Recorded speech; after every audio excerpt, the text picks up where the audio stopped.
वो घर श्मशान है जिसमें प्रभु चर्चा न हो। आज का मानव इतना व्यस्त है कि चाह कर भी भजन के लिए समय नहीं निकाल पाता। ऐसी परिस्थिति में गीता का संदेश कर्ण कुहरों तक पहुंच भर जाए तो परम श्रेय और समृद्धि के संस्कारों का बीजारोपण हो जाता है। भगवान की वाणी के इन कैसेटों से दिन भर उस परम प्रभु का स्मरण बना रहेगा और यही भजन की आधारशिला है।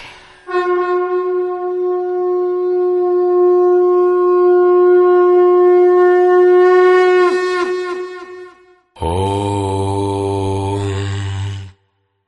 श्री परमात्मने नमः। यथार्थ गीता श्रीमद् भगवद गीता अथ नवमोऽध्याय। प्रस्तुत अध्याय में योगेश्वर श्री कृष्ण ने स्वयं चर्चा की कि योग युक्त पुरुष का ऐश्वर्य कैसा है, सब में व्याप्त रहने पर भी वो कैसे निर्लेप है, करते हुए भी वो कैसे अकर्ता है। उस पुरुष के स्वभाव एवं प्रभाव पर प्रकाश डाला। योग को आचरण में ढालने पर आने वाले देवतादिक विघ्नों से सतर्क किया और उस पुरुष के शरण होने पर बल दिया। श्री भगवान उवाच।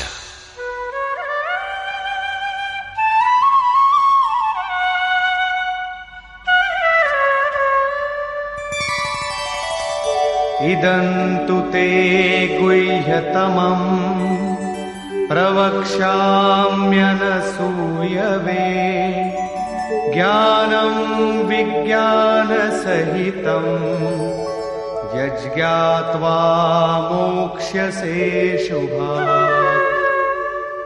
योगेश्वर श्री कृष्ण ने कहा, अर्जुन, असूया अर्थात डाह ईर्ष्या रहित तेरे लिए मैं इस परम गोपनीय ज्ञान को विज्ञान सहित कहूंगा, अर्थात प्राप्ति के पश्चात महापुरुष की रहनी के साथ कहूंगा कि कैसे वो महापुरुष सर्वत्र एक साथ कर्म करता है, कैसे वो जागृति प्रदान करता है, रथी बनकर आत्मा के साथ कैसे सदैव रहता है। यत् ज्ञात्वा, जिसे साक्षात जानकर तू दुख रूपी संसार से मुक्त हो जाएगा। वो ज्ञान कैसा है, इस पर कहते हैं, राजविद्या राजगुह्यं पवित्रमिदमुत्तमम् प्रत्यक्षावगमं धर्म्यं सुसुखं कर्तुमव्ययम्। विज्ञान से संयुक्त ये ज्ञान सभी विद्याओं का राजा है। विद्या का अर्थ भाषा ज्ञान अथवा शिक्षा नहीं है। विद्या ही का ब्रह्म गति प्रदाया सा विद्या या विमुक्तये। विद्या उसे कहते हैं कि जिसके पास आए उसे उठाकर ब्रह्म पथ पर चलाते हुए मोक्ष प्रदान कर दे। यदि रास्ते में रिद्धियों सिद्धियों अथवा प्रकृति में कहीं उलझ गया तो सिद्ध है कि अविद्या सफल हो गई। वो विद्या नहीं है। ये राजविद्या ऐसी है जो निश्चित कल्याण करने वाली है। ये सभी गोपनीयों का राजा है। अविद्या और विद्या के अवगुंठन का अनावरण होने पर योग युक्तता के पश्चात ही इससे मिलन होता है। ये अति पवित्र, उत्तम और प्रत्यक्ष फल वाला है।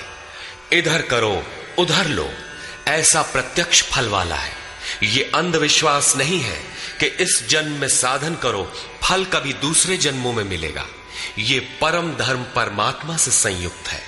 विज्ञान सहित ये ज्ञान करने में सरल और अविनाशी है।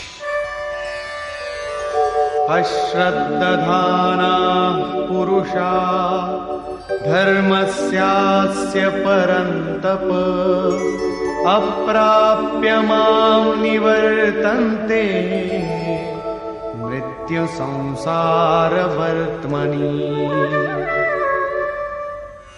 परंतप अर्जुन, इस धर्म में अर्थात जिसका थोड़ा भी साधन करने पर विनाश नहीं होता, श्रद्धा रहित पुरुष मुझे प्राप्त न होकर संसार क्षेत्र में भ्रमण करता ही रहता है। अतः श्रद्धा अनिवार्य है। क्या आप संसार से परे हैं? इस पर कहते हैं,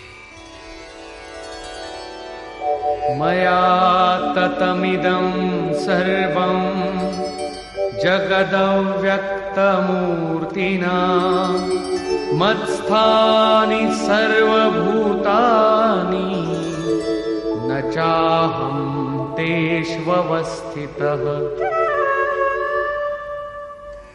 मुझ अव्यक्त स्वरूप से ये सब जगत व्याप्त है, अर्थात मैं जिस स्वरूप में स्थित हूं वो सर्वत्र व्याप्त है। सभी प्राणी मुझ में स्थान पाए हैं, किंतु मैं उनमें स्थित नहीं हूं, क्योंकि मैं अव्यक्त स्वरूप में स्थित हूं। महापुरुष जिस अव्यक्त स्वरूप में स्थित हैं, वहीं से अर्थात शरीर छोड़कर उसी अव्यक्त स्तर से ही बात करते हैं। इसी क्रम में आगे कहते हैं, न च मत्स्थानि भूतानि पश्य मे योगमैश्वरम् भूतभृन्न च भूतस्थो ममात्मा भूतभावनः। वस्तुतः सब भूत भी मुझ में स्थित नहीं है, क्योंकि वे मरण धर्मा है, प्रकृति के आश्रित हैं। किंतु मेरे योग माया के ऐश्वर्य को देख कि जीवधारियों को उत्पन्न और पोषण करने वाला मेरा आत्मा भूतों में स्थित नहीं है। मैं आत्म स्वरूप हूं, इसलिए मैं उन भूतों में स्थित नहीं हूं। यही योग का प्रभाव है।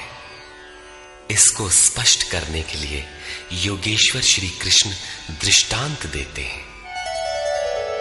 यथाकाशस्थितो नित्यं वायुः सर्वत्र गोमहान् तथा सर्वाणि भूतानि मत्स्थानीत्युपधारय। जैसे आकाश में ही उत्पन्न होने वाला महान वायु आकाश में सदैव स्थित है, किंतु उसे मलिन नहीं कर पाता, ठीक वैसे ही संपूर्ण भूत मुझ में स्थित है, ऐसा जान। ठीक इसी प्रकार मैं आकाशवत निर्लेप हूं, वे मुझे मलिन नहीं कर पाते। प्रश्न पूरा हुआ। यही योग का प्रभाव है। अब योगी करता क्या है, इस पर कहते हैं,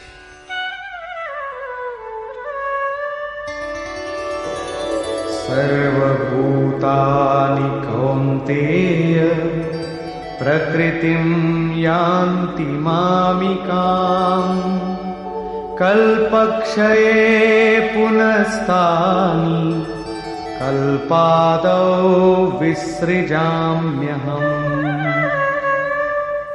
अर्जुन, कल्प के विलय काल में सब भूत मेरी प्रकृति अर्थात मेरे स्वभाव को प्राप्त होते हैं, और कल्प के आदि में मैं उनको बार बार विसृजामि विशेष रूप से सृजन करता हूं।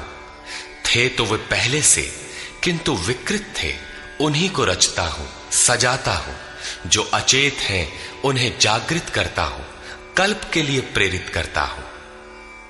कल्प का तात्पर्य है उत्थानोन्मुख परिवर्तन। आसुरी संपद से निकलकर जैसे जैसे पुरुष दैवी संपद में प्रवेश पाता है, यहीं से कल्प का आरंभ है, और जब ईश्वर भाव को प्राप्त हो जाता है, वही कल्प का क्षय है। अपना कर्म पूरा करके कल्प भी विलय हो जाता है। भजन का आरंभ कल्प का आदि है, और भजन की पराकाष्ठा जहां लक्ष्य विदित होता है, कल्प का अंत है। जब ये प्रत्यगात्मा योनियों के कारणभूत राग द्वेषादि से मुक्ति पाकर अपने शाश्वत स्वरूप में स्थिर हो जाए, इसी को श्री कृष्ण कहते हैं कि वो मेरी प्रकृति को प्राप्त होता है। जो महापुरुष प्रकृति का विलय करके स्वरूप में प्रवेश पा गया, उसकी प्रकृति कैसी? क्या उसमें प्रकृति शेष ही है? नहीं। अध्याय 3 के 33वें श्लोक में योगेश्वर श्री कृष्ण कह चुके हैं कि सभी प्राणी अपनी प्रकृति को प्राप्त होते हैं। जैसा उनके ऊपर प्रकृति के गुणों का दबाव है, वैसा करते हैं। और ज्ञानवानपि, प्रत्यक्ष दर्शन के साथ जानकारी वाला ज्ञानी भी अपनी प्रकृति के सदृश चेष्टा करता है। ये पीछे वालों के कल्याण के लिए करता है। पूर्ण ज्ञानी तत्व स्थित महापुरुष की रहनी ही उसकी प्रकृति है। वो अपने इसी स्वभाव में बरतता है। कल्प के क्षय में लोग महापुरुष की इसी रहनी को प्राप्त होते हैं। महापुरुष के इसी कृतित्व पर पुनः प्रकाश डालते हैं।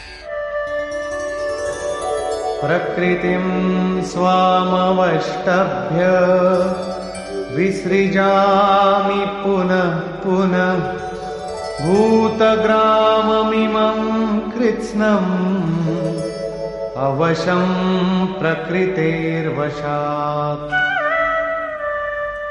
अपनी प्रकृति अर्थात महापुरुष की रहनी स्वीकार करके प्रकृतेर्वशांत, अपने अपने स्वभाव में स्थित प्रकृति के गुणों से परवश हुए इन संपूर्ण भूत समुदाय को मैं बारंबार विसृजाम, विशेष सृजन, विशेष रूप से सजाता हूं। इन्हें अपने स्वरूप की ओर बढ़ने के लिए प्रेरित करता हूं। तब तो आप इस कर्म से बंधे हैं। न च मां तानि कर्माणि निबध्नन्ति धनञ्जय उदासीनवदासीनम् असक्तं तेषु कर्मसु। अध्याय 4 के 9वें श्लोक में योगेश्वर श्री कृष्ण ने कहा था कि महापुरुष की कार्य प्रणाली अलौकिक है। अध्याय 9 के 4थे श्लोक में बताया, मैं अव्यक्त रूप से करता हूं। यहां भी वही कहते हैं, धनंजय, जिन कर्मों को मैं अदृश्य रूप से करता हूं उसमें मेरी आसक्ति नहीं है। उदासीन के सदृश स्थित रहने वाले मुझ परमात्म स्वरूप को वे कर्म नहीं बांधते, क्योंकि कर्म के परिणाम में जो लक्ष्य मिलता है उसमें मैं स्थित हूं। इसलिए उन्हें करने के लिए मैं विवश नहीं हूं। ये तो स्वभाव के साथ जुड़ी प्रकृति के कार्यों का प्रश्न था। महापुरुष की रहनी थी, उनकी रचना थी। अब मेरे अध्यास से जो माया रचती है वो क्या है? वो भी एक कल्प है। मयाध्यक्षेण प्रकृतिः सूयते सचराचरम् हेतुनानेन कौन्तेय जगत् विपरिवर्तते। अर्जुन, मेरी अध्यक्षता में अर्थात मेरी उपस्थिति में सर्वत्र व्याप्त मेरे अध्यास से ये माया अर्थात त्रिगुणमयी प्रकृति, अष्टधा मूल प्रकृति और चेतन दोनों चराचर सहित जगत को रचती है, जो क्षुद्र कल्प है। और इसी कारण से यह संसार आवागमन के चक्र में घूमता रहता है। प्रकृति का यह क्षुद्र कल्प जिसमें काल का परिवर्तन है, मेरे अध्यास से प्रकृति ही करती है, मैं नहीं करता। किंतु 7वें श्लोक का कल्प आराधना का संचार एवं पूर्ति पर्यंत मार्गदर्शन वाला कल्प महापुरुष स्वयं करते हैं। एक स्थान पर वे स्वयं करता है जहां वे विशेष रूप से सृजन करते हैं। यहां कर्ता प्रकृति है, जो केवल मेरे आभास से ये क्षणिक परिवर्तन करती है, जिसमें शरीरों का परिवर्तन, काल परिवर्तन, युग परिवर्तन इत्यादि आते हैं। ऐसा व्याप्त प्रभाव होने पर भी मूढ़ लोग मुझे नहीं जानते। यथा अवजानन्ति मां मूढ़ा मानुषीं तनुमाश्रितम् परं भावमजानन्तो मम भूतमहेश्वरम्।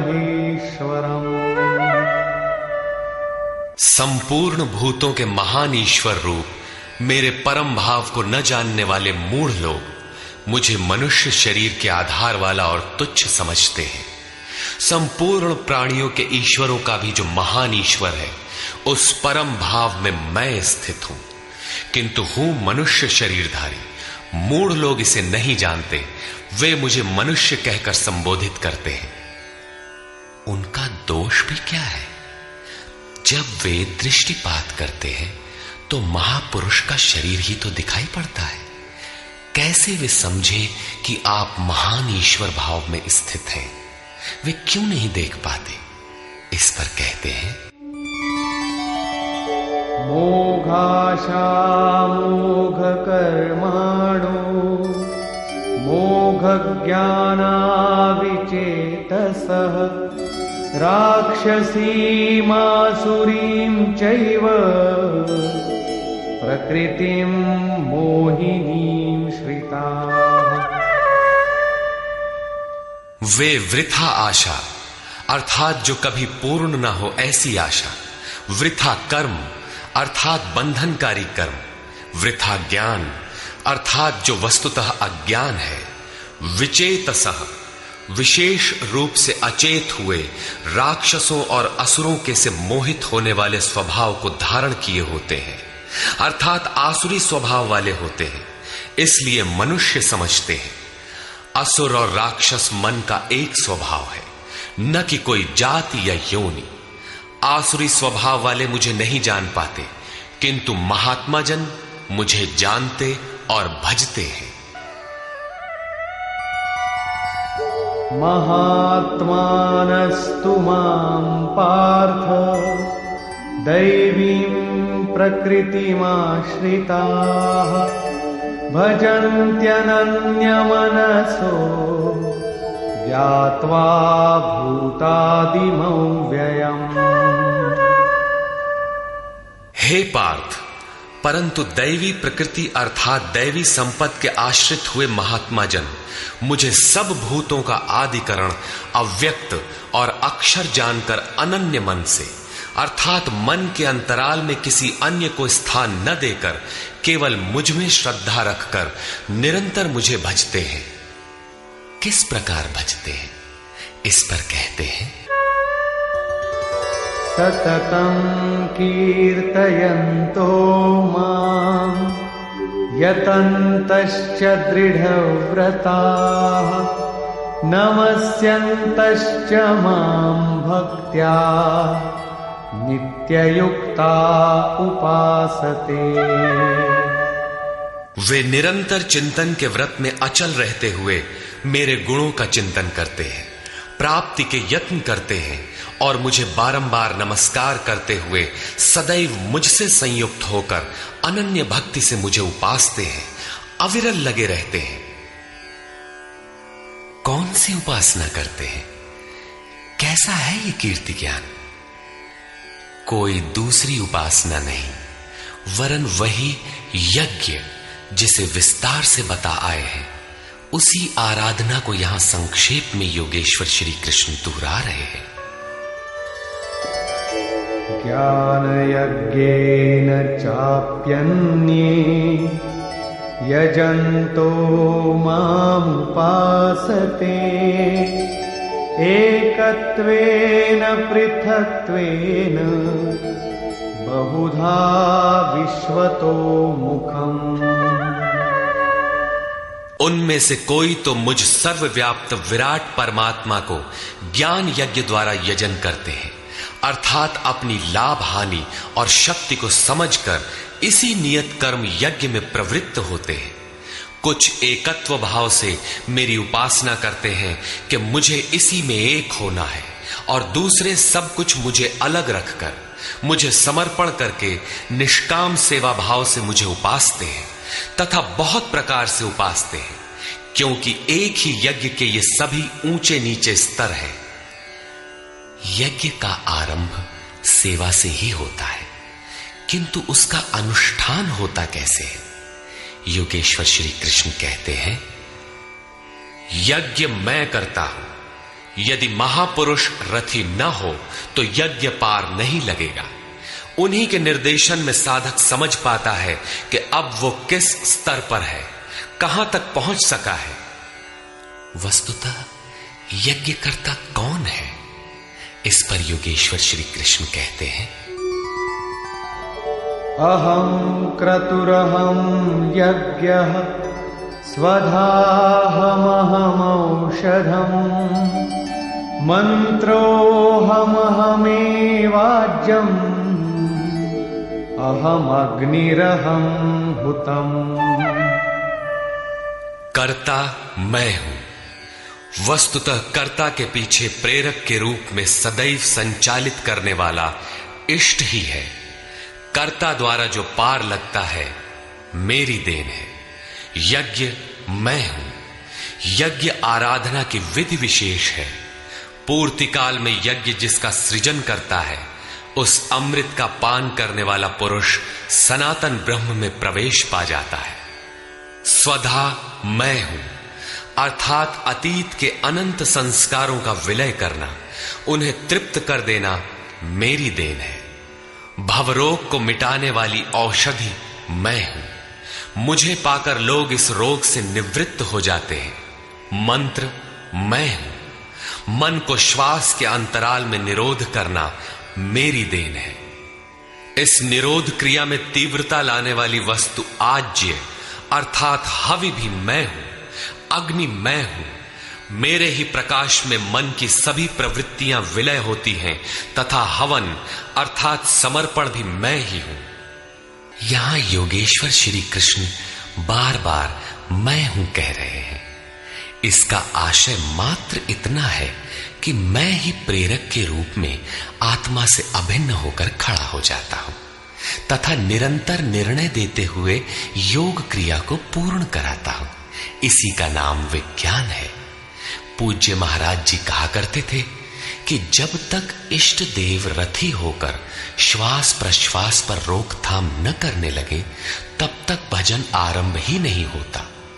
कोई लाख आंख मूंदे भजन करे, शरीर को तपा डाले, लेकिन जब तक जिस परमात्मा की हमें चाह है वो जिस सतह पर हम खड़े हैं उस स्तर पर उतरकर आत्मा से अभिन्न होकर जागृत नहीं हो जाता, तब तक सही मात्रा में भजन का स्वरूप समझ में नहीं आता।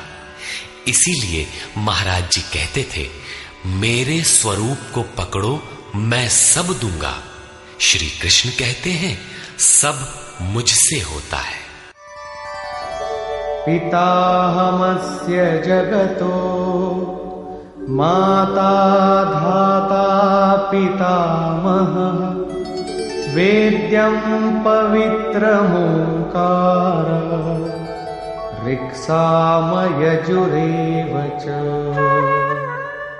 अर्जुन, मैं ही संपूर्ण जगत का धाता अर्थात धारण करने वाला, पिता अर्थात पालन करने वाला, माता अर्थात उत्पन्न करने वाला, पितामह अर्थात मूल उद्गम हूं जिसमें सभी प्रवेश पाते हैं, और जानने योग्य पवित्र ओंकार अर्थात जो अहम आकारः इति ओंकारः वो परमात्मा मेरे स्वरूप में है।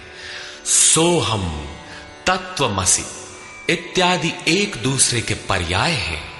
ऐसा जानने योग्य स्वरूप मैं ही हूं। ऋक् अर्थात संपूर्ण प्रार्थना, साम अर्थात समत्व दिलाने वाली प्रक्रिया, यजुः अर्थात यजन की विधि विशेष भी मैं ही हूं। योग अनुष्ठान के उक्त तीनों आवश्यक अंग मुझसे होते हैं।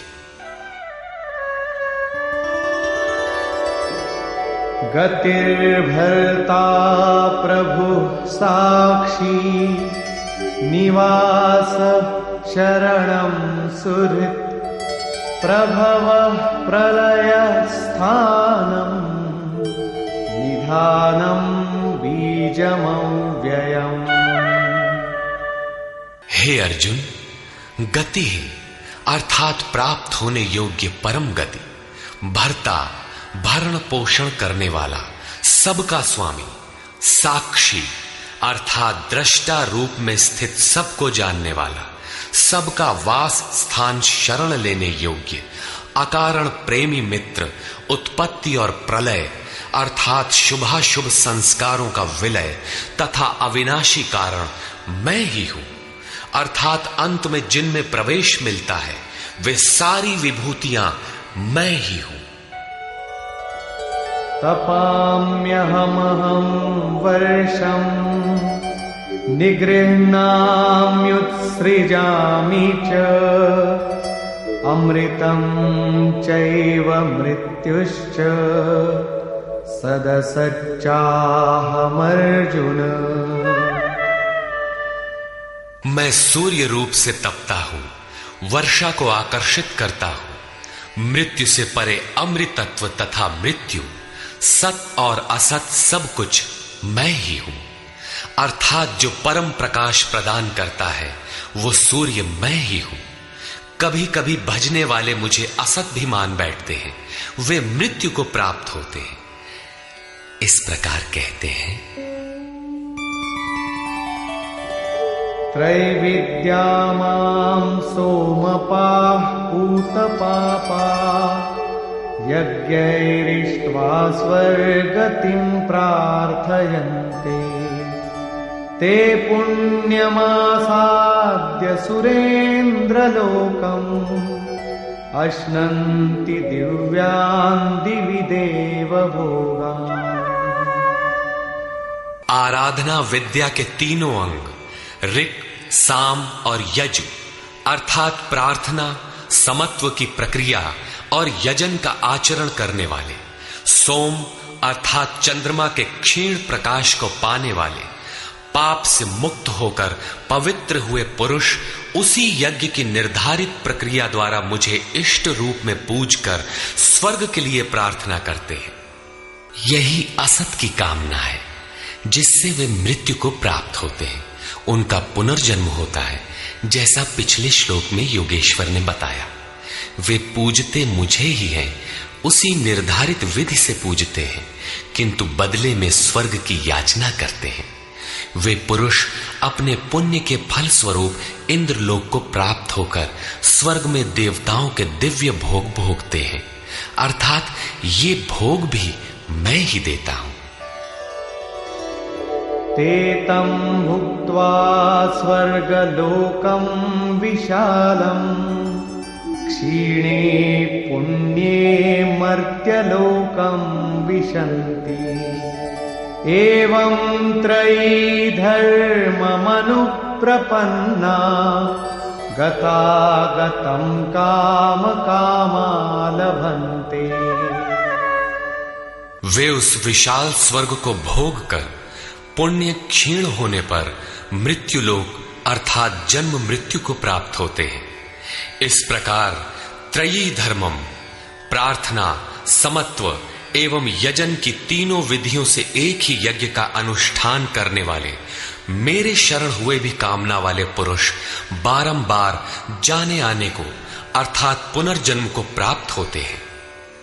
अतः किसी प्रकार की कामना नहीं करनी चाहिए। जो कामना नहीं करते उन्हें क्या मिलता है? अनन्याश्चिन्तयन्तो मां ये जनाः पर्युपासते तेषां नित्याभियुक्तानां योगक्षेमं वहाम्यहम्। अनन्य भाव से मुझ में स्थित भक्तजन मुझ परमात्म स्वरूप का निरंतर चिंतन करते हैं। पर्युपासते लेश मात्र भी त्रुटि न रखकर मुझे उपासते हैं। उन नित्य एक ही भाव से संयुक्त हुए पुरुषों का योगक्षेम मैं स्वयं वहन करता हूं, अर्थात उनके योग की सुरक्षा की सारी जिम्मेदारी मैं अपने हाथ में लेता हूं। इतना होने पर भी लोग अन्य देवताओं को भजते हैं। येऽप्यन्य देवता भक्ता यजन्ते श्रद्धयान्विताः तेऽपि मामेव कौन्तेय यजन्त्यविधिपूर्वकम्। कौन्तेय, श्रद्धा से युक्त हुए जो भक्त दूसरे दूसरे देवताओं को पूजते हैं वे भी मुझे ही पूजते हैं, किंतु उनका वो पूजना अविधि पूर्वक है, मेरी प्राप्ति की विधि से रहित है। यहां योगेश्वर श्री कृष्ण ने दूसरी बार देवताओं के प्रकरण को लिया है। सर्वप्रथम अध्याय 7 के 20वें से 23वें श्लोक तक उन्होंने कहा, अर्जुन, कामनाओं द्वारा जिनके ज्ञान का अपहरण कर लिया गया है, ऐसे मूढ़ बुद्धि पुरुष अन्य देवताओं की पूजा करते हैं, और जहां पूजा करते हैं वहां देवता नाम की सक्षम सत्ता तो है नहीं, परंतु पीपल, पत्थर, भूत, भवानी अथवा अन्यत्र जहां उनकी श्रद्धा झुक जाती है वहां कोई देवता नहीं है। मैं ही सर्वत्र हूं, उस स्थान पर मैं ही खड़ा होकर उनकी देव श्रद्धा को उन स्थानों पर स्थिर करता हूं। मैं ही फल का विधान करता हूं, फल देता हूं। फल निश्चित मिलता है, किंतु उनका फल नाशवान है। आज है तो कल भोगने में आ जाएगा, नष्ट हो जाएगा, जबकि मेरा भक्त नष्ट नहीं होता। अतः वे मूढ़ बुद्धि जिनके ज्ञान का अपहरण हो गया है वही अन्य देवता की पूजा करते हैं। प्रस्तुत अध्याय 9 के 23 से 25वें श्लोक तक योगेश्वर श्री कृष्ण पुनः दोहराते हैं, अर्जुन, जो श्रद्धा से अन्य अन्य देवताओं को पूजते हैं वे मुझे ही पूजते हैं, किंतु अविधि पूर्वक है। अब प्रश्न उठता है कि जब वे भी प्रकारांतर से आपको ही पूजते हैं और फल भी मिलता ही है, तो दोष क्या है? अहम हि सर्वयज्ञानां भोक्ता च प्रभुरेव च न तु मामभिजानन्ति तत्त्वेनातश्च वन्ति ते।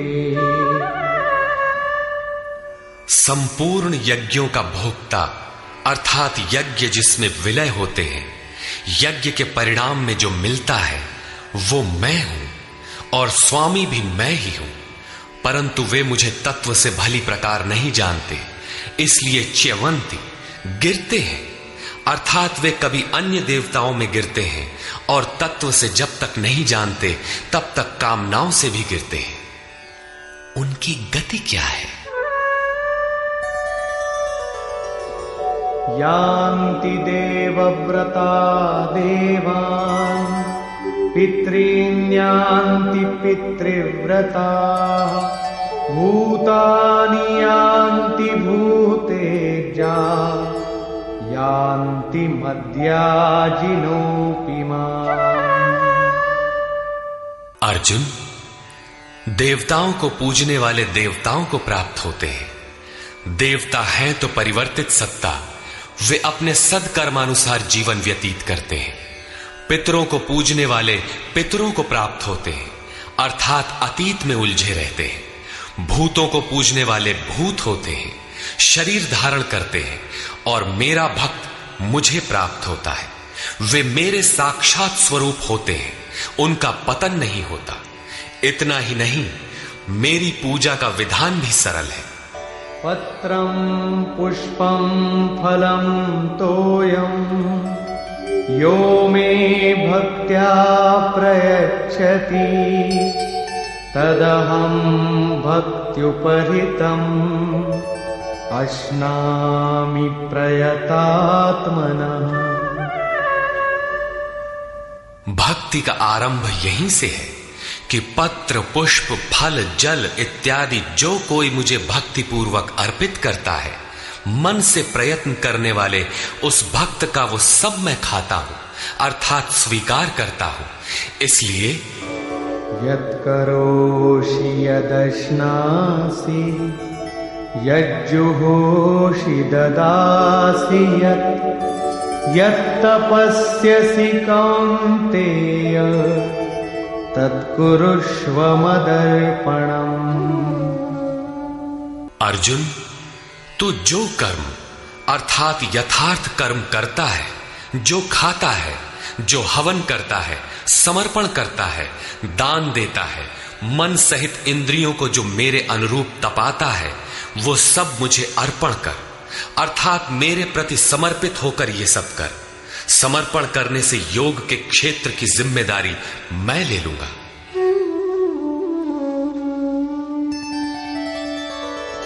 शुभाशुभ फलैरेवम् मोक्ष्यसे कर्म बन्धनैः संन्यासयोगयुक्तात्मा विमुक्तो मामुपैष्यसि। इस प्रकार सर्वस्व के न्यास संन्यास योग से युक्त हुआ तू शुभाशुभ फलदाता कर्मों के बंधन से मुक्त होकर मुझे प्राप्त होगा। उपर्युक्त 3 श्लोकों में योगेश्वर श्री कृष्ण ने क्रमबद्ध साधन और उसके परिणाम का चित्रण किया है।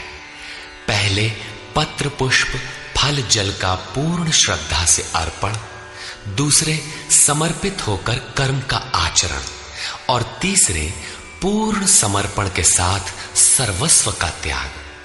इनके द्वारा कर्म बंधन से विमुक्त अर्थात विशेष रूप से मुक्त हो जाएगा। मुक्ति से मिलेगा क्या? बताया मुझे प्राप्त होगा। यहां मुक्ति और प्राप्ति एक दूसरे के पूरक है। आपकी प्राप्ति ही मुक्ति है, तो उससे लाभ इस पर कहते हैं समोहं सर्वभूतेषु न मे द्वेषोऽस्ति न प्रियः ये भजन्ति तु मां भक्त्या मयि ते तेषु चाप्यहम्। सृष्टि में न मेरा कोई प्रिय है और न अप्रिय है, किंतु जो अनन्य भक्त है वो मुझ में है और मैं उसमें हूं। यही मेरा एकमात्र रिश्ता है, उसमें परिपूर्ण हो जाता हूं। मुझ में और उसमें कोई अंतर नहीं रह जाता। तब तो बहुत भाग्यशाली लोग ही भजन करते होंगे। भजन करने का अधिकार किसे है? इस पर योगेश्वर श्री कृष्ण कहते हैं अपि चेत् सुदुराचारो भजते मामनन्यभाक् साधुरेव समन्तव्यः सम्यग् व्यवसितो हि सः। यदि अत्यंत दुराचारी भी अनन्य भाव से अर्थात अन्य धन न, मेरे सिवाय किसी अन्य वस्तु या देवता को न भजकर केवल मुझे ही निरंतर भजता है, वो साधु ही मानने योग्य है। अभी वो साधु हुआ नहीं है, किंतु उसके हो जाने में संदेह भी नहीं है, क्योंकि वो यथार्थ निश्चय से लग गया है। अतः भजन आप भी कर सकते हैं, बशर्ते कि आप मनुष्य हो, क्योंकि मनुष्य ही यथार्थ निश्चय वाला है।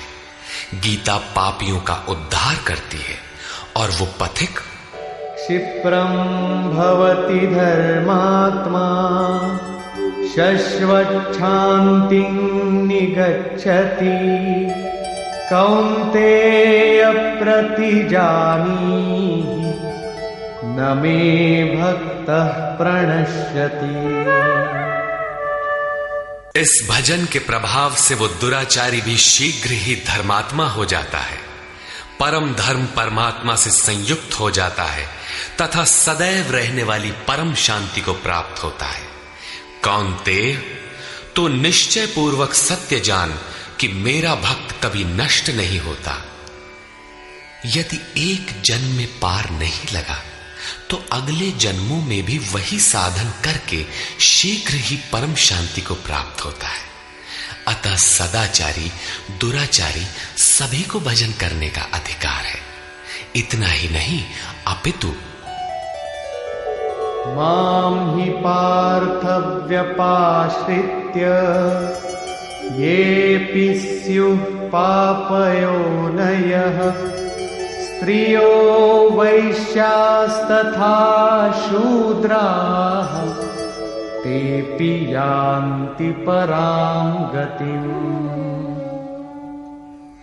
पार्थ, स्त्री, वैश्य, शूद्रादि तथा जो कोई पाप योनि वाले भी हों, वे सभी मेरे आश्रित होकर परम गति को प्राप्त होते हैं। अतः ये गीता मनुष्य मात्र के लिए है।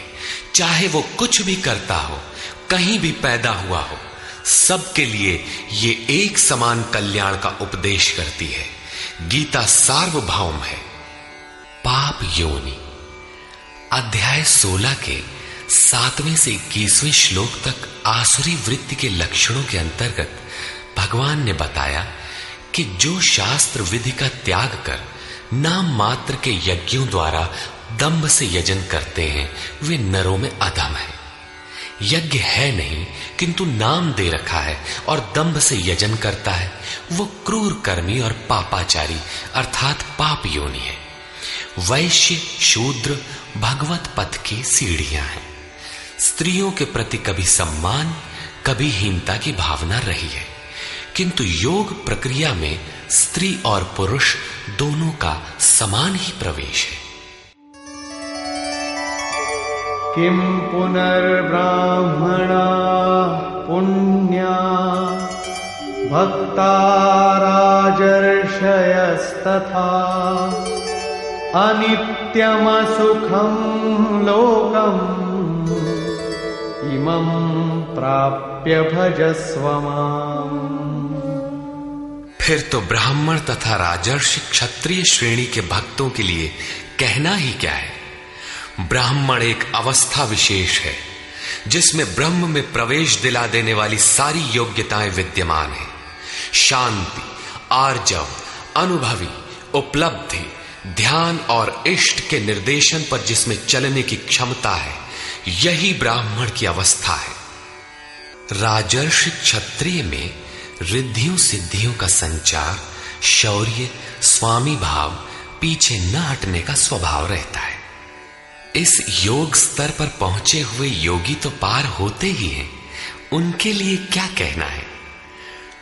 अतः अर्जुन, तू सुख रहित क्षण भंगुर इस मनुष्य शरीर को प्राप्त होकर मेरा ही भजन कर। इस नश्वर शरीर के ममत्व पोषण में समय नष्ट न कर। अतः वे भजन की धारणा पर प्रोत्साहन देते हैं।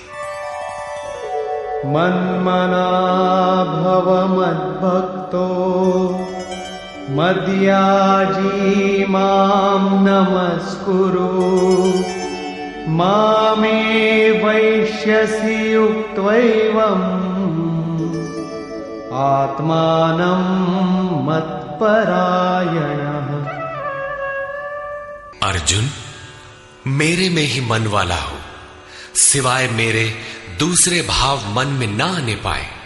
मेरा अनन्य भक्त हो, अनवरत चिंतन में लग, श्रद्धा सहित मेरा ही निरंतर पूजन कर और मेरे को ही नमस्कार कर। इस प्रकार मेरे शरण हुआ आत्मा को मुझ में एक ही भाव से स्थित कर, तो मुझे ही प्राप्त होगा, अर्थात मेरे साथ एकता प्राप्त करेगा। निष्कर्ष, इस अध्याय के आरंभ में श्री कृष्ण ने कहा, अर्जुन, तुझ दोष रहित भक्त के लिए मैं इस ज्ञान को विज्ञान सहित कहूंगा, जिसे जानकर कुछ भी जानना शेष नहीं रहेगा। इसे जानकर तू संसार बंधन से छूट जाएगा। यह ज्ञान संपूर्ण विद्याओं का राजा है। विद्या वह है जो परब्रह्म में प्रवेश दिलाए। यह ज्ञान उसका भी राजा है, अर्थात निश्चित कल्याण करने वाला है। यह संपूर्ण गोपनीयों का भी राजा है। गोपनीय वस्तु को भी प्रत्यक्ष कराने वाला है। यह प्रत्यक्ष फल वाला, साधन करने में सुगम और अविनाशी है। इसका थोड़ा भी साधन आपसे पार लग जाए तो इसका कभी नाश नहीं होता, वरन इसके प्रभाव से वह परम श्रेय तक पहुंच जाता है। किंतु इसमें एक शर्त है। श्रद्धा विहीन पुरुष परम गति को प्राप्त न होकर संसार चक्र में भटकता है। योगेश्वर श्री कृष्ण ने योग के ऐश्वर्य पर भी प्रकाश डाला। दुख के संयोग का वियोग ही योग है, अर्थात जो संसार के संयोग वियोग से सर्वथा रहित है उसका नाम योग है। परम तत्व परमात्मा के मिलन का नाम योग है। परमात्मा की प्राप्ति ही योग की पराकाष्ठा है। जो इसमें प्रवेश पा गया उस योगी के प्रभाव को देख कि संपूर्ण भूतों का स्वामी और जीवधारियों का पोषण करने वाला होने पर भी मेरा आत्मा उन भूतों में स्थित नहीं है। मैं आत्म स्वरूप में स्थित हूं। वही हूं जैसे आकाश से उत्पन्न सर्वत्र विचरने वाला वायु आकाश में ही स्थित है किंतु उसे मलिन नहीं कर पाता, उसी प्रकार संपूर्ण भूत मुझ में स्थित है लेकिन मैं उनमें लिप्त नहीं हूं। अर्जुन, कल्प के आदि में मैं भूतों को विशेष प्रकार से रचता हूं, सजाता हूं और कल्प के पूर्ति काल में संपूर्ण भूत मेरी प्रकृति को अर्थात योगारूढ़ महापुरुष की रहनी को, उनके अव्यक्त भाव को प्राप्त होते हैं। यद्यपि महापुरुष प्रकृति से परे है किंतु प्राप्ति के पश्चात स्वभाव अर्थात स्वयं में स्थित रहते हुए लोक संग्रह के लिए जो कार्य करता है वह उसकी एक रहनी है। इसी रहनी के कार्यकलाप को उस महापुरुष की प्रकृति कहकर संबोधित किया गया है। एक रचयिता तो मैं हूं जो भूतों को कल्प के लिए प्रेरित करता हूं और दूसरी रचयिता त्रिगुणमयी प्रकृति है जो मेरे अध्यास से चराचर सहित भूतों को रचती है। यह भी एक कल्प है जिसमें शरीर परिवर्तन, स्वभाव परिवर्तन और काल परिवर्तन निहित है। इस प्रकार कल्प दो प्रकार के हैं। एक तो वस्तु का, शरीर और काल का परिवर्तन कल्प है। यह परिवर्तन प्रकृति ही मेरे आभास से करती है किंतु इससे महान कल्प जो आत्मा को निर्मल स्वरूप प्रदान करता है उसका श्रृंगार महापुरुष करते हैं। वे अचेत भूतों को सचेत करते हैं। भजन का आदि ही इस कल्प का आरंभ है और भजन की पराकाष्ठा कल्प का अंत है। जब यह कल्प भवरोग से पूर्ण निरोग बनाकर शाश्वत ब्रह्म में प्रवेश अर्थात स्थिति दिला देता है, उस प्रवेश काल में योगी मेरी रहनी और मेरे स्वरूप को प्राप्त होता है। प्राप्ति के पश्चात महापुरुष की रहनी ही उसकी प्रकृति है। योगेश्वर श्री कृष्ण कहते हैं, अर्जुन, मूढ़ लोग मुझे नहीं जानते, मुझ ईश्वरों के ईश्वर को भी तुच्छ समझते हैं, साधारण मनुष्य मानते हैं। प्रत्येक महापुरुष के साथ यह विडंबना रही है कि तत्कालीन समाज ने उनकी उपेक्षा की, उनका डटकर विरोध हुआ। श्री कृष्ण भी इसके अपवाद नहीं थे। वे कहते हैं, मैं परम भाव में स्थित हूं किंतु शरीर मेरा भी मनुष्य का ही है। अतः मूढ़ पुरुष मुझे तुच्छ कहकर, मनुष्य कहकर संबोधित करते हैं। ऐसे लोग व्यर्थ आशा वाले, व्यर्थ कर्म वाले, व्यर्थ ज्ञान वाले हैं कि कुछ भी करें और कह दें कि हम तो कामना नहीं करते, हो गए निष्काम कर्मयोगी। वे आसुरी स्वभाव वाले मुझे नहीं परख पाते किंतु दैवी संपत्ति को प्राप्त जन अनन्य भाव से मेरा ध्यान करते हैं, मेरे गुणों का निरंतर चिंतन करते हैं। अनन्य उपासना अर्थात यज्ञार्थ कर्म के दो ही मार्ग हैं। पहला है ज्ञान मार्ग अर्थात अपने भरोसे, अपनी शक्ति को समझकर उसी नियत कर्म में प्रवृत्त होना, और दूसरी विधि स्वामी सेवक भावना की है जिसमें सद्गुरु के प्रति समर्पित होकर वही कर्म किया जाता है। इन्हीं दो दृष्टियों से लोग मुझे उपासते हैं किंतु उनके द्वारा जो पार लगता है वह यज्ञ, वह हवन, वह कर्ता, श्रद्धा और औषधि जिससे भावरोग की चिकित्सा होती है, मैं ही हूं। अंत में जो गति प्राप्त होती है वह गति भी मैं ही हूं। इसी यज्ञ को लोग त्रैविद्या, प्रार्थना, यजन और समत्व दिलाने वाली विधियों से संपादित करते हैं किंतु बदले में स्वर्ग की कामना करते हैं। तो मैं स्वर्ग भी देता हूं। उसके स्वभाव से वे इंद्र पद प्राप्त कर लेते हैं, दीर्घ काल तक उसे भोगते हैं किंतु पुण्य क्षीण होने पर वे पुनर्जन्म को प्राप्त होते हैं। उनकी क्रिया सही थी, किंतु भोगों की कामना रहने पर पुनर्जन्म पाते हैं। अतः भोगों की कामना नहीं करनी चाहिए। जो अनन्य भाव से, अर्थात मेरे सिवाय दूसरा है ही नहीं, ऐसे भाव से जो निरंतर मेरा चिंतन करते हैं, लेश मात्र भी त्रुटि न रह जाए, ऐसे जो भजते हैं, उनके योग की सुरक्षा का भार मैं अपने हाथ में ले लेता हूं। इतना होने पर भी कुछ लोग अन्य देवताओं की पूजा करते हैं। वे भी मेरी ही पूजा करते हैं, किंतु वह मेरी प्राप्ति की विधि नहीं है। वे संपूर्ण यज्ञों के भोक्ता के रूप में मुझे नहीं जानते, अर्थात उनकी पूजा के परिणाम में मैं नहीं मिलता, इसीलिए उनका पतन हो जाता है। वे देवता, भूत अथवा पितरों के कल्पित रूप में निवास करते हैं, जबकि मेरा भक्त साक्षात मुझ में निवास करता है, मेरा ही स्वरूप हो जाता है। योगेश्वर श्री कृष्ण ने इस यज्ञार्थ कर्म को अत्यंत सुगम बताया कि कोई फल फूल या जो भी श्रद्धा से देता है, उसे मैं स्वीकार करता हूं। अतः अर्जुन, तू जो कुछ आराधना करता है मुझे समर्पित कर।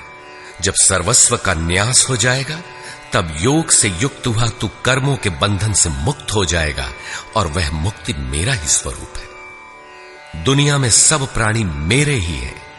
किसी भी प्राणी से न मुझे प्रेम है न द्वेष, मैं तटस्थ हूं। किंतु जो मेरा अनन्य भक्त है, मैं उसमें हूं, वो मुझ में है। अत्यंत दुराचारी, जघन्यतम पापी ही कोई क्यों ना हो, फिर भी अनन्य श्रद्धा भक्ति से मुझे भजता है, तो वह साधु मानने योग्य है। उसका निश्चय स्थिर है, तो वह शीघ्र ही परम से संयुक्त हो जाता है और सदा रहने वाली परम शांति को प्राप्त होता है। यहां श्री कृष्ण ने स्पष्ट किया कि धार्मिक कौन है। सृष्टि में जन्म लेने वाला कोई भी प्राणी अनन्य भाव से एक परमात्मा को भजता है, उसका चिंतन करता है, तो वह शीघ्र ही धार्मिक हो जाता है। अतः धार्मिक वह है जो एक परमात्मा का सुमिरन करता है। अंत में आश्वासन देते हैं, अर्जुन, मेरा भक्त कभी नष्ट नहीं होता। कोई शूद्र हो, नीच हो, आदिवासी हो या अनादिवासी या कुछ भी नामधारी हो, पुरुष अथवा स्त्री हो, अथवा पाप योनि तिर्यक योनि वाला भी जो हो, मेरी शरण होकर परम श्रेय को प्राप्त होता है। इसलिए अर्जुन, सुख रहित क्षण भंगुर किंतु दुर्लभ मनुष्य शरीर को पाकर मेरा भजन कर। फिर तो जो ब्रह्म में प्रवेश दिलाने वाली योग्यताओं से युक्त है, उस ब्राह्मण तथा जो राजर्षित्व के स्तर से भजने वाला है, ऐसे योगी के लिए कहना ही क्या है, वह तो पार ही है। अतः अर्जुन, निरंतर मुझ में मन वाला हो, निरंतर नमस्कार कर। इस प्रकार मेरी शरण में हुआ तू मुझे ही प्राप्त होगा, जहां से पीछे लौटकर नहीं आना पड़ता। प्रस्तुत अध्याय में उस विद्या पर प्रकाश डाला गया जिसे श्री कृष्ण स्वयं जागृत करते हैं। यह राज विद्या है जो एक बार जागृत होने पर निश्चित कल्याण करती है। अतः ओम तत्सदिति श्रीमद्भगवद गीता सूपनिषत्सु ब्रह्म विद्यायाम योग शास्त्रे श्री कृष्णार्जुन संवादे राज विद्या जागृति नाम नवमोऽध्यायः। इस प्रकार स्वामी अड़गड़ानंद कृत श्रीमद् भगवद गीता के भाष्य यथार्थ गीता का 9वां अध्याय पूर्ण होता है। हरि ओम तत्सत।